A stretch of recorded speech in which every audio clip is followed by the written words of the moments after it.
So thanks for coming with us, David. Speaking to the Burlington Bayhawks, we got our OPDL and our development program with us, the U13 to U16s. So we're just going to go into the chat. So Bennett, if you wanna ask your question that you've just put in the chat there, I've just unmuted you. What players did you meet? Throughout my career, I got to play against, obviously probably the biggest one that you guys would recognize the most was Cristiano Ronaldo. So I got to play against him in my debut for Newcastle, which I scored in. So that was pretty special, and played against Wayne Rooney and those guys too. I was lucky enough to meet a lot of very, very good players throughout my career. Nice. Claire, would you like to ask your question?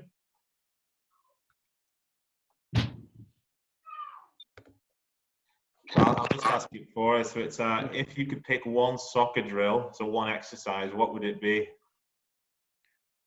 Oh, you know what? Funny enough, I'm sat down here, and you can see it in my mom's basement. And this is where I kind of honed a lot of my skills, hitting the ball off the wall. I think that's one of the positives to come out of this situation is you see these kids have to adapt, and everyone's kind of sick of their Game Boys or whatever, Xboxes, and hopefully, you get a ball and a wall, and that's all you need. And played off the wall, left foot, right foot, take a touch, turn, come back. I spent most of my childhood doing that, hitting the ball off the wall. Nice. Did you play multiple sports growing up? I did, yeah. I was probably a better hockey player than I was a soccer player at the time of actually making the decision to go to England. I just never quite had the real love and passion that I did have it. I just didn't. It wasn't to the level for football. And what sort of route did you go down? Did you go down college? Did you say first, and then how did you get picked into the pro game from there? For soccer? Yeah. No. I went first semester of grade 9. I left for England at that Christmas time, and I never came back. I was there for 15 years. So what happens in England? You join the academy there. You do like a schoolboy form, which is trained 2 to 3 times on a weeknight. And luckily, my grandmother, my mom's mom, lived in Newcastle, so I was able to live with her. It's tough. I mean, leaving home at 14 and going to a new school across the world was a little bit tough. So I got into school, which happened to be my dad's old school, him growing up. So I did that, and then I eventually was offered YTS, which is an apprenticeship at Newcastle, which is where you go in full time, and that was it. It escalated. I signed my first professional contract at 17 after a game in Spain, where a team in Spain tried to buy me, and Newcastle said no. So that was it, and then progressing again, and then you take your next step. Am I correct in saying that your dad played for Newcastle too? He did, yeah, he did. So it's my whole family are from that area, from Newcastle. So I had Newcastle bed sheets, Newcastle wallpapers, everything. So I was pretty much diehard, still am. But my dad played. He played 1 game. So when I got to that 2 games, I'd beat him. I was happy. And what about Hartley? Was it Hartlepool as well? Did he play? Yeah, my dad did. I forgot. Yeah, I remembered I had a spell at Hartlepool back there. But my dad, that was probably where he played the most of his football. He really enjoyed it there. He speaks very highly of the club, and so do I. They treated me very well when I was there. Cool. So Naya, Naya Davies, if you want to unmute yourself, and then you can ask a question.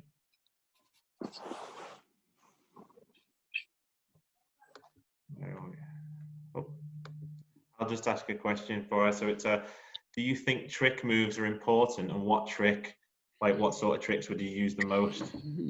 I think throughout the years, the tricks have evolved and got a bit more flashier and a bit more flair in them. But I think to me the number one, and the one I've used, I'm not so much a tricky player myself, but the one that gets me out of trouble and gets, I think, players out of trouble the most would be the Cruyff turn, especially using it in the right directional manner to turn away from trouble or to receive it and turn out of trouble. So it's got me out of some sticky situations, but it's also got me in some bad situations when I didn't execute properly. But cool.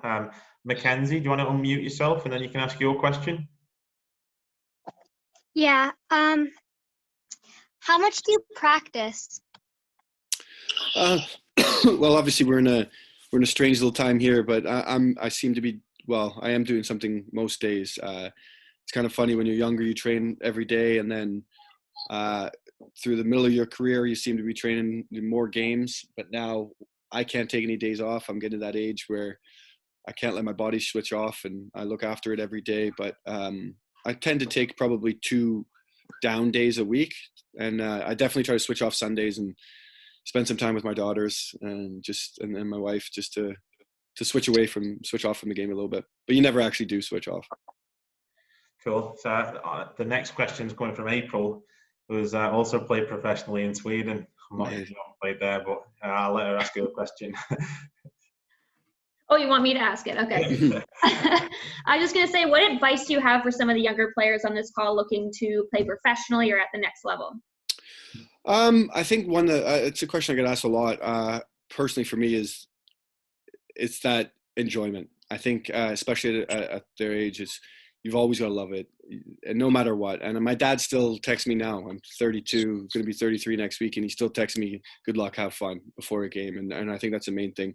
It's not a job, and if you ever look at it as it going to be a job when you're a professional, then I think the writing's on the wall for yourself there, because it is, to me, the best job in the world. You get to play football for a living. So that to me. But another piece of advice would be to always do extra. You don't get to a professional level, or you don't get to be better than the person who's two doors down from you, who's doing extra work. I think you always got to do that, the extra little bit. 2-3 practices isn't enough a week. Can you run to that practice? I used to do that. I mean, I used to run to training, run home, things like that. Just getting those marginal gains in. Cool. Caitlin Brooks, would you like to unmute yourself and ask your question? Yeah. What was the most memorable part in your career? I would probably say my debut it wasn't actually my debut, my home debut at St. James's Park for Newcastle. I scored against Manchester United. We tied 2-2, and I got man of the match, so that was pretty special. And on the other side of it too, probably captaining Canada was a dream of mine, and to be able to wear that armband and lead my country out it's something that I'll never forget. Nice. Ewan, would you like to ask your question? I've just unmuted you.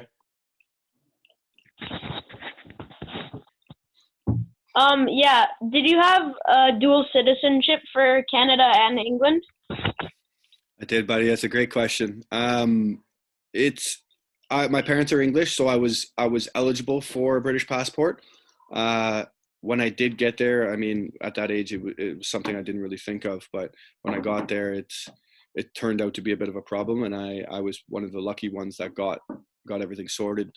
Thank goodness Newcastle United were really keen on signing me, because they helped a lot with the work and the lawyers and stuff to get everything done. So it's a difficult one for Canadians to get across, especially to Britain, which is frustrating. And I don't think that's going to change anytime soon, but there is other avenues. And I mean, you could play X amount for your national team, you can end up getting work permits. But so somebody's asked me, what was the biggest game that you've ever played in? Was it the 2007 Under-20 World Cup?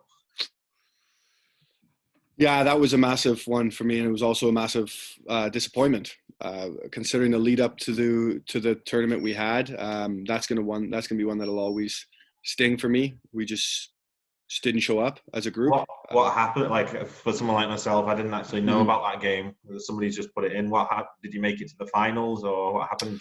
No, we essentially we had probably 8 to 10 months of lead up games. We beat Brazil. I scored in a 2-1 win over Brazil. I think it's the first time Canada's ever beat Brazil at any level. And we tied against Argentina, we beat Czech Republic, all top countries.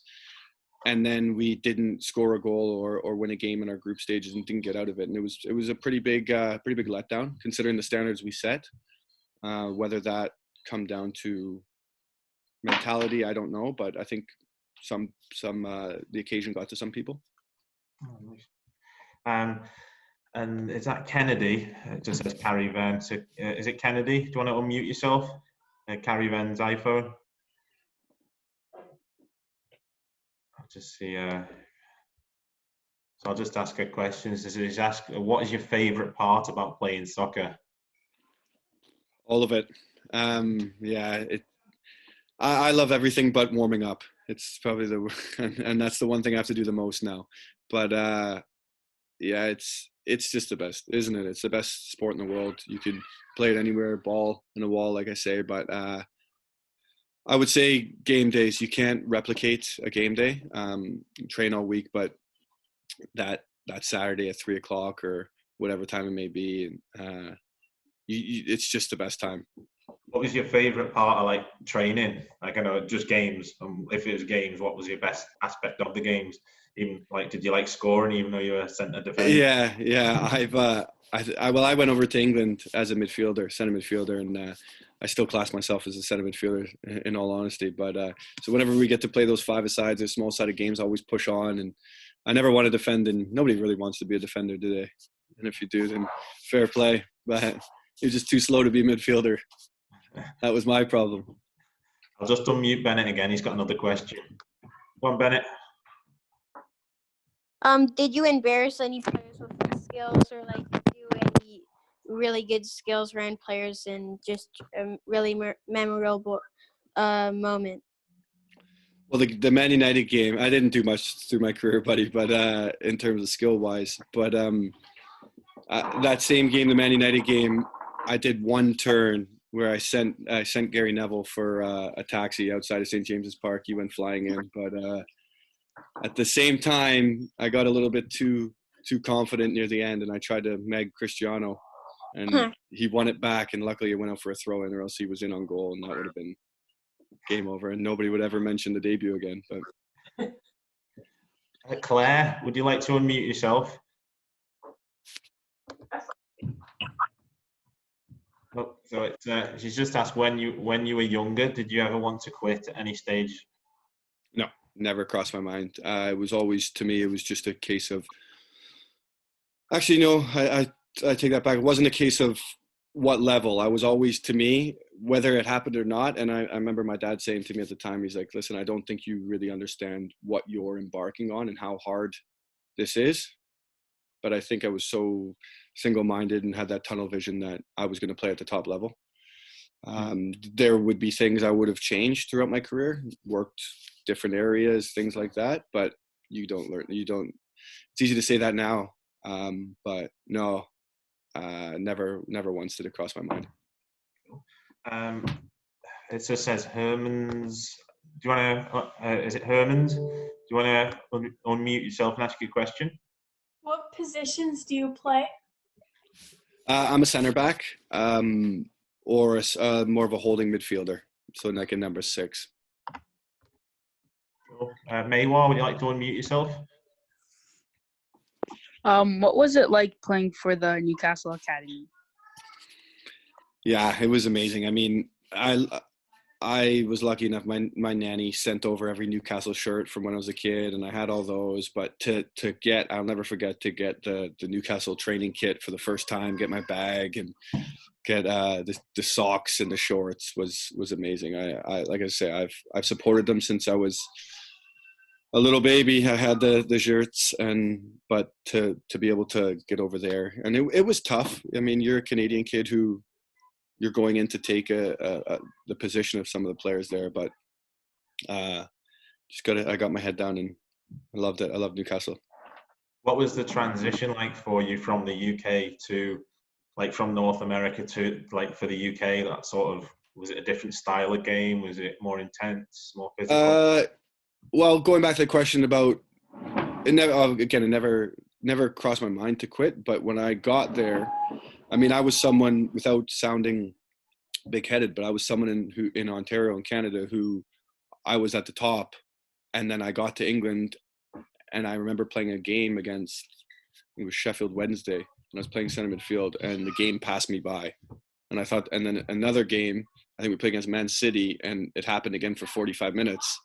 And I was like, maybe I'm not up to standard here. But I think that's where good coaching comes into play. The coaches there never lost hope. It was a case of, listen, if he got to this level here in Canada by himself, and our kids are here, then he'll get to there. So, and that's, to me, I was very lucky, because people may not have that opportunity to have such fantastic coaches who can see that. But no, and I did work hard as well. Cool. Tommy, would you like to ask your question? What was it like playing against big names like Ronaldo and Rooney? Yeah, it was pretty special. Rooney played the same game as Ronaldo, I think. So yeah, they had their full team out, but I remember I played left back that game, and I'd never played there. And the manager said to me, he was like, "You're going to play left back." I said, "Okay, no problem." And I turned to him, I said, who plays right wing? He said, "Oh, Cristiano Ronaldo." He looked at me like I was crazy that I didn't know that, but I wasn't really thinking. And yeah, it was pretty, you're in awe. You're absolutely in. I remember being in the tunnel, and you're in awe of them, and you look over at them, and they're just massive. But once you're on the field, it's just 11 men against 11 men. Kennedy, do you want to try are you unmuting yourself and you can ask your question? Yeah. Being a professional soccer player is very rewarding in itself, and is like something that you've basically worked your whole life to obtain. So what else has soccer brought into your life that's rewarding? Very good question.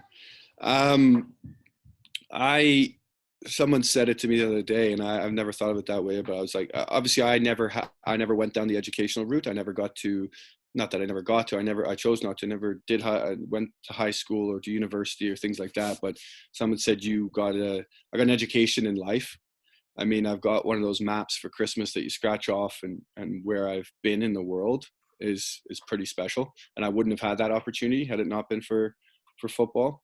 And I mean, I look back at my wedding photos, and 3 of my 5 groomsmen I played with throughout my career. So it's brought me lifelong friendships and an education in the world. Cool. Ava, would you like to ask your question? How do you calm your nerves before a game? I wish some of my teammates were on for this one. Yeah, I'll be honest. I hope no one's eating right now. I'm physically, even to this day, I come close to vomiting. It's just something I've done since one of my first games, and it's just if it doesn't happen, it'll be in my head that I'll have a bad game. So if anything, I make myself do it now, which is a strange habit to have. But it's the nerves get there, but it's more of an anticipation. I have such a build up toward, like, the night before, get an early night, and then that morning is leading up to the game is one of my favorite times ever. But the nerves build up throughout the day, it's a good nervous. And then as soon as that whistle goes, it's just calm, and I can shut everything out. Oh, wow. Paul, would you like to ask your question? Paul's one of our coaches in the development program.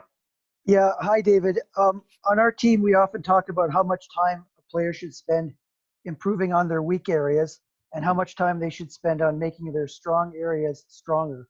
So I'm wondering how you've approached that in your career. Yeah, I think that never stops. I was doing that today, in fact, with the ball. I was working on my left foot. So it's something that you can never, whether it's football or anything in life, you can never stop learning and getting better. I would ask questions, is what I did, especially when I was going through the youth system at Newcastle. I would ask a coach, what does he see that I need to work on? And I would ask coaches. I think players whether you're younger or you get to an age. But I think coaches love coaching and they love helping, and they do it for a reason. So for a player to ask for that help, that extra help, there's no harm in that in my eyes. And to do that throughout my career, and I would ask people, and then, it's no harm. Kate, would you like to ask your question? Kate Laurie? So she's put in the box, who was somebody that you looked up to as a player? So as you were growing up, who did you look up to? I had two. I had, because of the Newcastle connection, Alan Shearer was a hero, and the hero of many, many Geordies, many Newcastle fans. And I was lucky to work with him at Newcastle as a player and again as a coach when he came back. But the one that, to me, it was like in awe was David Beckham. I watched him play live when I was younger. I went down to Arsenal with my dad when I was about 10 years old. I'll never forget it. I never got the opportunity to step on the field and play against him, but he was someone who I always looked up to on and off the field. Yeah, I don't know. Izzy, would you like to ask your question? Oh. Sorry, I don't know. I didn't know if you can hear me. What are your thoughts on tryouts? What should we do in order to prepare? I think preparation is key in anything. Once you know, if you go into that tryout knowing you've done everything you can do to put yourself in the best possible position to be selected, then you can go in with a clear mind. You go in with that clarity. But another one that is, you never know who's watching in anything. And you could have a tryout, it could be in a local game on a Saturday or a Sunday.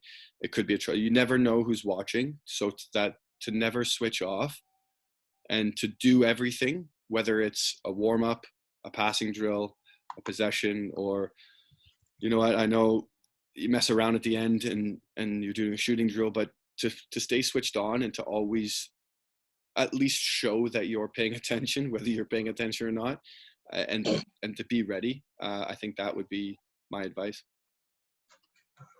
And Naya, would you like to unmute yourself and ask? You never got an opportunity before, but you can go another go. Is it important to be well-rounded and know how to play all positions? Great question. How old are you? She's 12, 13. Oh, yeah. I think for sure. I think, why not?